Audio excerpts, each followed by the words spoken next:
नमस्कार, आप देख रहे हैं प्रभा साक्षी और मैं हूं आपके साथ रेणु तिवारी। हमारा खास प्रोग्राम है न्यूज़ रूम। इजराइल और अभी फिलिस्तीन के बीच जंग थमी भी नहीं थी और एक नया युद्ध छिड़ने की कगार पर पहुंच चुका है। इस महीने की शुरुआत में दमिश्क में ईरान के दूतावास पर इजराइल ने हमला कर दिया, जिसमें 2 ईरानी जनरलों की मौत हो गई और 13 लोग इसके अलावा मारे गए। इस हमले के बाद ईरान ने जवाबी कार्रवाई की धमकी दी, जिससे दोनों देशों के बीच तनाव बढ़ गया था। बढ़ते तनाव के बीच अमेरिकी राष्ट्रपति जो बाइडेन ने भी ईरान द्वारा कभी भी हमला किए जाने की बात कही गई है। बाइडेन ने इसी को देखते हुए ईरान को चेतावनी देते हुए कहा है कि वह इजराइल पर हमला ना करे, क्योंकि अमेरिका उसकी रक्षा के लिए हमेशा खड़ा रहेगा। दूसरी ओर ईरान के दूतावास पर हमले को लेकर हमले के रूप में देखा जा रहा है। ईरान इस पर लेबनान में हिजबुल्लाह की सहायता के बजाय इजराइल पर सीधा हमला करने की योजना बना रहा है। बाइडेन के बयान से पहले व्हाइट हाउस के प्रवक्ता जॉन किर्बी ने इजराइल पर ईरान के हमले की आशंका जताई थी। हालांकि उन्होंने कोई समय सीमा नहीं बताई थी कि ये कब किया जा सकता है। ईरान हमले की आशंका को देखते हुए दूसरे देश भी एक्शन मोड में आ गए हैं। भारत, फ्रांस और रूस सहित कई देशों ने अपने नागरिकों को इन दोनों देशों की यात्रा ना करने की चेतावनी दी है। भारतीय विदेश मंत्रालय ने कहा है कि सभी भारतीयों को सलाह दी जाती है कि वह अगली सूचना तक ईरान या इजराइल की यात्रा ना करें।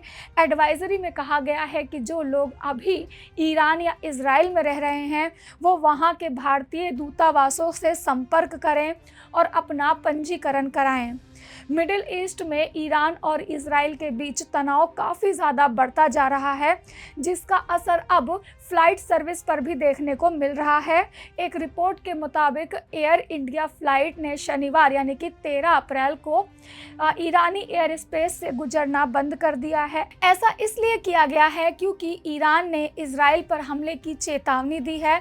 सूत्रों ने बताया है कि यूरोप जाने वाली एयर इंडिया की फ्लाइट ईरान स्पेस से बचने हुए लंबे रास्ते से डेस्टिनेशन पर जा सकती है। ईरान में लगभग 4000 भारतीय रहते हैं, तो वहीं इजराइल में लगभग 19,000 भारतीय रहते हैं। जानकारी के अनुसार भारत सरकार दोनों देशों से भारतीयों को संभावित निकासी सहित कई तरह की स्थिति से निपटने की तैयारी कर रही है।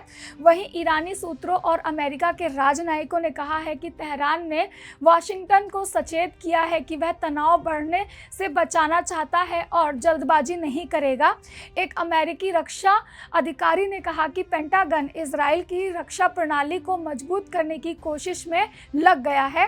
इजरायली सेना ने कहा है कि उसने नागरिकों को नए निर्देश जारी नहीं किए हैं, लेकिन उसकी सेनाएं हाई अलर्ट पर अभी फिलहाल बनी हुई हैं। आपको बता दें कि इजराइल के हमले के बाद ईरान के सर्वोच्च नेता आयतुल्लाह अली खोमेनी ने चेतावनी देते हुए कहा है कि इजराइल को दंडित किया जाएगा। आपको बता दें कि ईरान के पास इजराइल पर सीधे हमला करने में सक्षम कई सारी मिसाइलें हैं। ईरान इजराइल में बढ़ते तनाव के बीच अमेरिका ने अपना वॉरशिप इजराइल भेजा है। टाइम्स ऑफ इजराइल की रिपोर्ट के मुताबिक अमेरिका का एयरक्राफ्ट कैरियर यानी कि यूएसएस लाल सागर के रास्ते इजराइल पहुंच रहा है। ये ईरान की तरफ से दागी जाने वाली मिसाइल और ड्रोन को रोकने में काफ़ी अच्छे से सक्षम है। न्यूज़ एजेंसी एएफपी के मुताबिक एक अमेरिकी डिफेंस अधिकारी ने कहा है कि हम जंग को बढ़ने से रोकने की कोशिश कर रहे हैं। साथ ही अमेरिकी बलों की सुरक्षा बढ़ाने के लिए हम मिडिल ईस्ट में अतिरिक्त सेना भेज रहे हैं।